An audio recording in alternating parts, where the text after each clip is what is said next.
Hello good morning welcome છે તમારું અમારા નવા બ્લોગમાં. તો અત્યારે સવાર થઈ ગઈ છે અને જીનું મૈત્રી જુઓ અહીંયા બંને.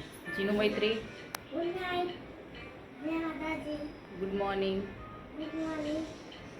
એના હજુ ગુડ નાઇટ થાય છે. બોલો ઊંઘમાં જીનું ગુડ મોર્નિંગ.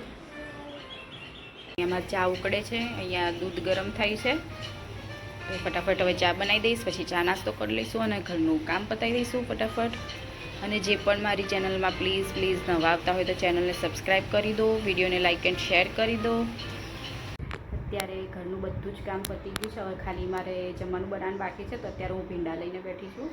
આજે ભીંડાનું શાકને રોટલી કરવી છે તો એ લઈને બેઠી છું અત્યારે. અને આજે મેળ પડે તો આજે સાંજે જવું છે મૈત્રીની સ્કૂલ જોવા માટે. આજે કદાચ મેળ પડે તો, કારણ કે એને એડમિશન લેવાનું છે માટે. ભીંડા સમારી દઈશ. અત્યારે હજુ 12 વાગે છે. આજે તો વહેલું કામ મારે પતી ગયું છે તો ફટાફટ હવે શાકને રોટલી કરી દઈશ. અને આજે તો જીનું રીસાઈને બેઠી છે. મૈત્રીને માર્યું એટલે હું જીનુને બોલી એટલે જીનું રીસાઈ ગઈ છે આજે તો. જીનું ખસતો મૈત્રી એ પેલી ઊંઘી રીસાઈને.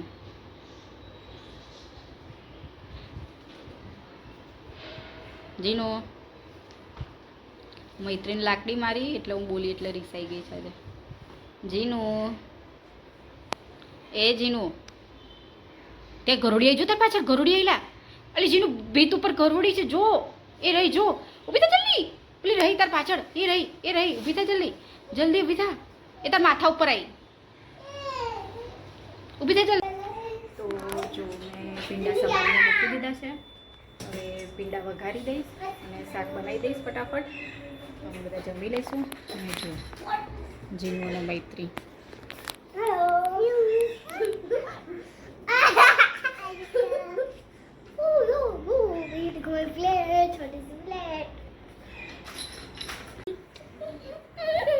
તો પપ્પાને બીક ચૂપ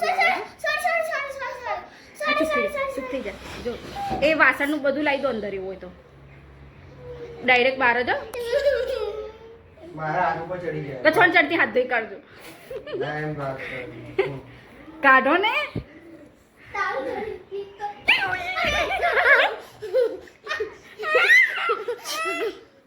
ધીમે ધીમે બાર જો તો બાર ઉપર ચડાઈ દો. ઉપર ચડાઈ એ રહી ડોલની પાછળ, કાળી ડોલની પાછળ રહી. અત્યારે મેં રાતના ખાવામાં બનાવ્યું છે ચોળી બટાકા અને ટામેટાનું શાક. લોટ બાંધી દીધો છે, રોટલી કરવાની બાકી છે.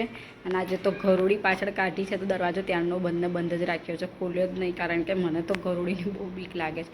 કોને ઘર તો જો મૈત્રી અને જીનું બંને રમે છે હમણાં. અને હું જમવાનું બનાવું છું, એકલી રોટલી હવે બાકી છે તો ફટાફટ રોટલી કરી દઈશ એટલે જમવાનું રેડી થઈ જશે ને અમે બધા જમી લઈશું. અને જે પણ અમારી ચેનલમાં નવા આવતા હોય તો પહેલી પ્લીઝ ચેનલને સબસ્ક્રાઈબ કરી દેજો, સપોર્ટ કરતા રહેજો. તમે સપોર્ટ કરશો તો અમને પણ. રોટલી કરતાં ગેસ જતો રહ્યો. શાક તો બની ગયું હતું અને એક રોટલી વણીને હજુ નાખી છે. હજુ એક રોટલી વણીને નાખી, ત્યાં તો ગેસ જતો રહ્યો. જો રોટલી હજુ શેકાઈ નહીં બરોબર ને ગેસ જતો રહ્યો. હવે સામેના ઘરમાં જઈને રોટલી કરીશ અને પછી જમીશું. વ્લોગ અહીંયા એન્ડ કરી દઈશું. તો બધાને ગુડ નાઇટ, જય માતાજી. ને ચેનલને સબસ્ક્રાઈબ કરી દેજો.